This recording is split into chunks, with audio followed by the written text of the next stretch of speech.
नीता शुक्ला जी, रविंद्र शुक्ला जी। राधे राधे महाराज जी। महाराज जी, प्रभु कृपा से ये मानुष तन पाया है, इसलिए है भगवान इसी जन्म में मोक्ष प्राप्ति कैसे करूं, क्योंकि पता नहीं स्वयं की क्षमता है या नहीं, पर महाराज जी कृपा। क्षमता तो बहुत बड़ी है, भगवान के अंश हो। शरीर को लेकर कोई क्षमता नहीं कही जा सकती और स्वरूप को लेकर कोई अक्षमता नहीं कही जा सकती। आप अमोघ बलशाली हो, आप सब कुछ कर सकते हो। उठो और अपने जीवन के लक्ष्य को पहचानो और संत समागम के द्वारा असत्य वृत्तियों का त्याग करके सत्य वृत्तियों में स्थित हो जाओ। तुम में वही सामर्थ्य है जो बड़े बड़े महापुरुषों में है, क्योंकि वही आत्मा तुम्हारे अंदर है। जो नरसिंह जी में आत्मा है, जो प्रहलाद जी में आत्मा है, जो बड़े बड़े भक्तों में है, वही आत्मा तुम हो, तुम और कोई नहीं हो। इस शरीरों के राग में फंस करके अपने को हम शक्तिहीन अनुभव करते हैं, क्योंकि हमको काम आदि दोषों ने परास्त कर दिया है। हम विकारों के अधीन हो गए।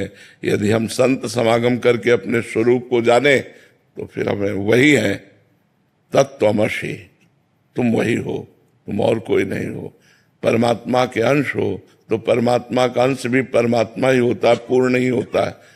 पूर्णमिदः पूर्णमिदं पूर्णात् पूर्णमुदच्यते पूर्णस्य पूर्णमादाय पूर्णमेवावशिष्यते। परमात्मा पूर्ण है, उससे अवशिष्य किया जाए, शेष भाग जो बचेगा वो भी पूर्ण ही होगा। तो हम परमात्मा के अंश पूर्ण है, पर जब तक भजन नहीं करोगे तब तक समझ में नहीं आएगा। इसलिए खूब नाम जप करो, डट के नाम जप करो। काउंटर खरीद लो और उसमें संख्या में बहुत प्रीति होती है नाम जप में, कि आज हमने 10,000 जपा, आज 15,000 जपा। ऐसे जपो, देखो तुम्हारा मंगल हो जाएगा, तुम्हें आनंद की अनुभूति होने लगेगी और इसी जन्म में मोक्ष मिल जाएगा। राधा बोला शरीर छूट गया तो भगवान की प्राप्ति हो गई। पुत्र के बहाने से नारायण बोला, शरीर छूट गया तो भगवान की प्राप्ति अजामिल को हो गई। घोर पापी वैश्यागामी तो अपने अगर नाम राधा राधा जानबूझ कर लेंगे और शरीर छूट गया, कि कब छूट जाए इसका कोई भरोसा थोड़ी है। हमारी कौन सी श्वास अंतिम श्वास हो, कोई भरोसा नहीं। इसलिए हर श्वास नाम जप करें, इसी से मोक्ष प्राप्त हो जाएगा, इसी से भगवान की प्राप्ति हो जाएगी। महाराज जी, कैसे आपकी बातें हमारे दिमाग में 24 घंटे चलती रहती हैं, घर पे रहते हैं, तो क्या ये भी मतलब संत समागम कहलाता है? हाँ बिल्कुल, उसका मनन कर, संतों की बातों का मनन करना सही संत समागम यही है कि हम उनकी बातों को सुनकर मनन करें और मनन करके आचरण में उतारें।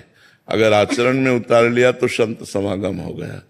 केवल सुनना और फिर उसे आचरण में ना उतारना लाभ नहीं मिला। केवल सुनने मात्र से लाभ नहीं मिलता, सुनकर उसे मनन करके आचरण में उतारा जाए तो लाभ मिल जाता है।